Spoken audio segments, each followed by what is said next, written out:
అందరికీ నమస్తే. ఈరోజు 2 పెద్ద ఇన్సిడెంట్స్ జరిగినాయి. ఆ 2 కూడా కాంగ్రెస్ కార్యకర్తలు అత్యుత్సాహంతోన అటు మహిళా జర్నలిస్ట్ మీద దాడి, ఇటు తుంగతుర్తి కాన్స్టిట్యున్సీ తిరుమలగిరిల బీఆర్ఎస్ కార్యకర్తల పైన, బీఆర్ఎస్ దీక్షా శిబిరం పైన దాడి. మనం ప్రజాస్వామ్యంలో ఉన్నాం, ప్రజాపాలన అని చెప్తున్నాం. రోజు ఎవరు ప్రశ్నించొద్దు, ఎవరు మాట్లాడొద్దు. ఇప్పుడు అవకాశం ఇచ్చిందే మీరు కదా. ఒకసారి చూద్దాం. రుణమాఫీకి సంబంధించి బీఆర్ఎస్ ఈరోజు దీక్షలు చేసింది అన్ని కాన్స్టిట్యున్సీలలో. ఆ విషయం తెలుసు. చేవెలలో కేటీఆర్ పోయినరు, ఆలేరు హరీష్ రావు పోయినరు, ఇంకా మిగతా వాళ్ళు ఎక్కడ అక్కడ చేసిండ్రు. ఇక్కడ ఏమైందంటే గాదర్ కిషోర్ మాజీ ఎమ్మెల్యే ఆధ్వర్యంలో తిరుమలగిరిలో ఇది దీక్షా శిబిరం. ఏం జరుగుతుంది చూడండి. పోలీసులు కూడా వాళ్ళు కూడా ఒక కార్యకర్తలాగా అయిపోయినారు. లాస్ట్కి ఏం జరిగింది చూడండి ఒకసారి.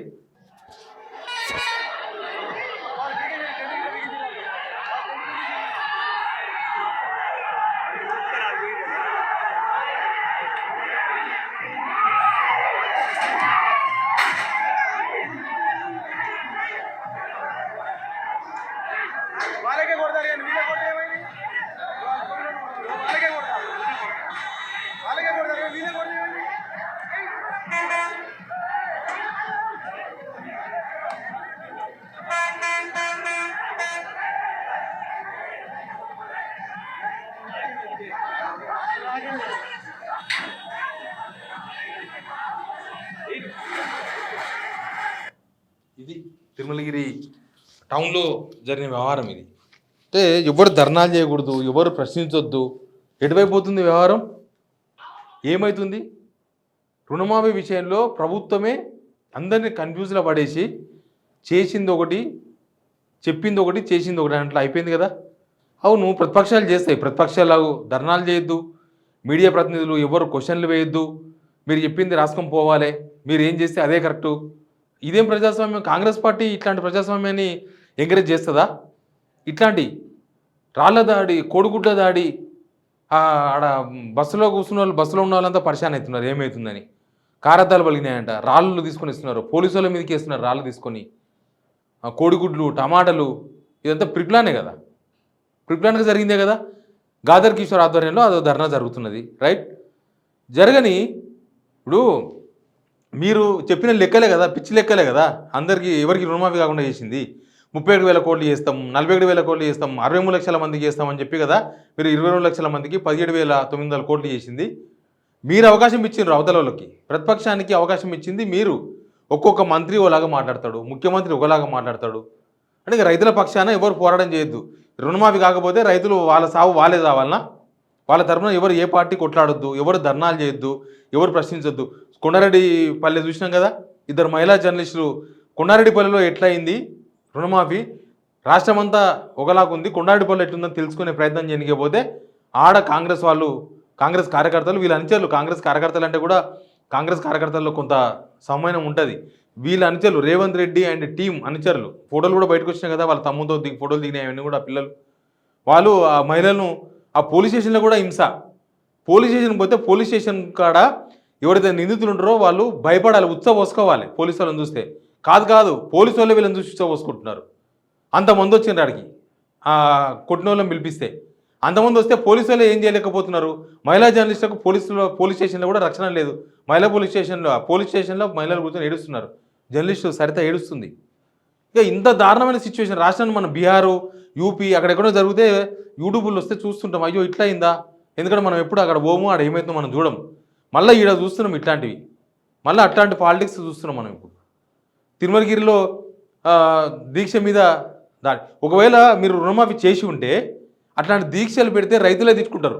అయ్యో రుణమాఫీ చేసిండు రేవంత్ రెడ్డి గారు, కాంగ్రెస్ ప్రభుత్వం, వీళ్ళు పనిపడలేక పొద్దు ఒక దీక్షలు పెట్టుకుంటానని.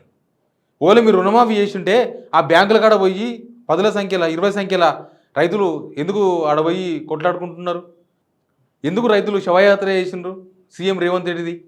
ఎందుకు ఎమ్మెల్యేలు కనీసం కాన్స్టిట్యున్సీలో కూడా పోయలేని పరిస్థితి వచ్చింది? ఇప్పుడు పోయి కాన్స్టిట్యున్సీలో పోయి రైతులు కలవమని చెప్తారు. ఏ ఊర్లో అయ్యిందో మీ దాని లిస్ట్ ఉంటుంది కదా, ఏ ఊర్లో కనీసం ఒక 60% రుణమాఫీ చేసినామని ఒక లిస్టు విడుదల చేయండి చూద్దాం. మీరు దాన్ని పారదర్శకంగా ఉండండి. మీరు ప్రతిపక్షానికి అవకాశం ఇచ్చిర్రు, వాళ్ళు మాట్లాడతారు. మీరు ప్రతిపక్షం ఇప్పుడు చేయలేదా? మీరు ఇక్కడ ఉండేమో అదాని మీద దాంతో వచ్చేది లేదు పోయేది లేదు. అదాని మీద ఇక్కడ సీఎం మంత్రులు అందరూ ఇక్కడ నుంచి గన్పార్ దగ్గర నుంచి ఆడపోయి ఈడీ ఆఫీస్ ముందర కూడా ధర్నా చేయొచ్చు. మొన్న మీ యూత్ కాంగ్రెస్ వాళ్ళు ఎన్ఎస్సీఏ వాళ్ళు ఏమో పోయి ఆడపోయి బస్సు మీద ఎక్కిర్రు పంజాగుట్ట చౌరస్తాల. వీడికి గవర్నర్ రాజ్భవన్ ముట్టడించారు. అంటే మీరేమో ప్రజాస్వామ్యము మీకేమో అన్నీ కావాలి, మీరేమో కేంద్ర ప్రభుత్వం మీద అన్నీ చేయొచ్చు. ఆడ రాహుల్ గాంధీ చేస్తలేడా? రాహుల్ గాంధీ ధర్నాలు చేస్తలేడా? మీ పాలిత రాష్ట్రాల్లో ఎక్కడ ధర్నాలు అయితే లేవా? మీరేమో చెయ్యొచ్చు.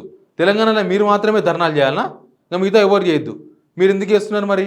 అదాని విషయంలో అదాని పైన మీరు ఎందుకు చేస్తున్నారు ధర్నాలు? ఎందుకు ఈ మొత్తం ట్రాఫిక్ జామ్ ఇదంతా ట్రాఫిక్ ఆపి ఇక్కడ నుంచి పెద్ద పాదయాత్రగా పోయి ఆడ ధర్నా వేసి ఈడ ధర్నా వేసి మీరేమో చెయ్యొచ్చు.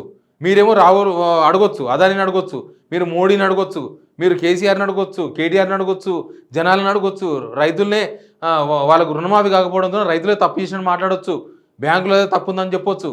కానీ అవతల మాత్రం మాట్లాడద్దు. ఏడిపోతున్నాం మనం? తెలంగాణలో ఈ రకమైన సాంప్రదాయాన్ని ఎంకరేజ్ చేయకండి. ఇది కరెక్ట్ కాదు.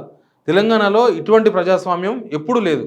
కేసీఆర్ పాలనలో కూడా అప్పుడు కూడా ఇట్లాంటి దారుణమైన సంఘటన జరగలేదు. మీడియా 7 గంటల ఆడికి పోయి మాట్లాడినారు. చెప్పినా కదా, కేసీఆర్ ఊరికి కూడా చాలాసార్లు పోయి ఇచ్చారు. ఫామ్ హౌస్ పక్కన ఎర్రబల్లి పోయి చాలాసార్లు పోయి గ్రౌండ్ రిపోర్ట్ చేసిండ్రు రిపోర్టర్లు.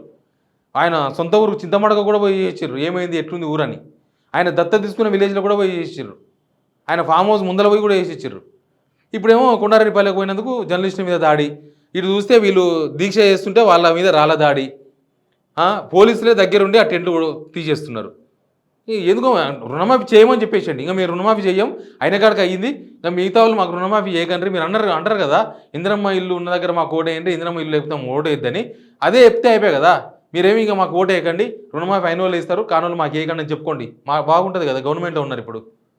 లేకపోతే ఇంతమందికి చేసినాం, ఇంతమందికి చెయ్యాలి, ఈ డేట్లో చేస్తాం అని చెప్పండి. కలెక్టర్ ఆఫీస్లో పోండి, కలెక్టర్ ఆఫీసుల చుట్టూ బ్యాంకుల చుట్టూ ఇంకా రైతులు ఏం పని చేసుకోవద్దు. వానాకాలంలో పడ్డదే అరకొర వాన, ఆయనతో పని కూడా చేసుకోవద్దు. వీళ్ళు చేసిన ఘనకార్యానికి వాళ్ళు తిరుగుతూ ఉండాలి రోడ్ల మీద పడి. వాళ్ళ తరఫున ఎవరు మాట్లాడొద్దు, ఏ ప్రతిపక్షం మాట్లాడవద్దు. ఏడిపోతుంది ఈ ప్రజాస్వామ్యం? ప్రజలు గమనించాలి దీన్ని. ఇట్లాంటి ప్రజాస్వామ్యాన్ని లేకపోతే ఇట్లాంటి ప్రజాపాలన ప్రజలు కోరుకున్నారా? ఇదేనా మార్పు అంటే? మార్పు అంటే మంచిగా ఇద్దాం అనుకున్నాం, కానీ మరి పెనంలోకి వెళ్ళి పొయ్యిలబాటు ఉండొద్దు కదా. ఇప్పుడు అది జరుగుతున్నది అదే. ఎవరు రైతుల తరఫున కూడా ఎవరు మాట్లాడదని బెదిరిస్తున్నారు. ఇప్పుడు రైతుల తరఫున ఎవరు మాట్లాడద్దు, రేపు ఇంకా ఇంకెవరో బాధితులతో వాళ్ళ తరఫున ఎవరు మాట్లాడద్దు, మీడియా ప్రశ్నించవద్దు, మీడియా జర్నలిస్టులు మాట్లాడవద్దు. ఇది ప్రజాస్వామ్యం తెలంగాణలో నడుస్తున్నది. ప్రతిపక్షమైన మీడియా అయినా జర్నలిస్ట్ అయినా సరే, ఎప్పుడు ఏ గవర్నమెంట్ ఉన్నా కొంత మీడియా వాళ్ళకి అనుకూలంగా పనిచేస్తుండొచ్చు, కానీ వాళ్ళు మళ్ళీ బయటకు వస్తే ప్రజల తరఫున మాట్లాడాల్సిన వాళ్ళే ప్రజా గొంతుకలే అవుతారు. ప్రతిపక్షం కూడా ప్రజా గొంతుకనే అవుతుంది. అంతేగాని దాని ఒక పెద్దగా ఏదో బుద్ధదంలో పెట్టి చూసి అనవసరమైన విషయాలను పెద్దగా చేసుకుని రచ్చరచ్చ చేసుకొని అనవసరంగా ప్రభుత్వమే వ్యతిరేకత వస్తుంది. అంతకుముందు కేసీఆర్ ప్రభుత్వం చేస్తే వాళ్ళ ప్రభుత్వాన్ని తిట్టుకున్నాడు జనం. ఇప్పుడు మీ ప్రభుత్వాన్ని ఇంకా ఇంత స్పీడ్గా మీ ప్రభుత్వం జనాలు తిట్టుకునే స్టేజ్కి పోతుంది. ప్రజా గొంతుకలుగా జర్నలిస్టులైనా లేకపోతే ప్రతిపక్ష పార్టీలైనా చేస్తే మీరెందుకు బేజాలకపోతున్నారు? మీరు క్లారిటీ ఇస్తే అయిపోతుంది కదా. మీరు రైతులకు క్లారిటీ చెప్పండి, ప్రతిపక్షాన్ని వదిలేసేయండి. రైతులకు క్లారిటీ చెప్పండి, ఇగో ఇంతమందికి చేసినాం, మీకు పలానా ఆగస్టు 15 కదా, నెక్స్ట్ సెప్టెంబర్ 15 టైం ఇవ్వండి, మిగిలిన 19 లక్షల మంది రైతులు మిగిలినరు, అందరికి చేసి పడేస్తాం, మీరు మళ్ళీ సేమ్ ఇట్లే 3 విడతలు 4 విడతలు చేస్తాం, మీరు టెన్షన్ పడకండి, చేసేస్తామని ప్రాసెస్ స్టార్ట్ చేయండి, అయిపోయాయి కదా. మీరు బేసేజాలకు పోయి మీరు అనవసరమైన రచ్చ చేసి రాష్ట్రంలో శాంతి భద్రతలు గవర్నమెంటే పాడి చేస్తే, అధికార పార్టీ ఇట్లా పాడి చేస్తే ఎవరు ప్రశ్నించొద్దు, ఎవరు కూర్చోవద్దు, ఎవరికి మద్దతు పోవద్దు.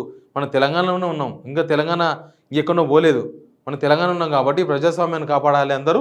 ఈ విషయంలో ప్రభుత్వం చేయరాని తప్పు చేసినట్టుగా చాలా క్లియర్గా కనబడుతుంది. Please subscribe signal TV.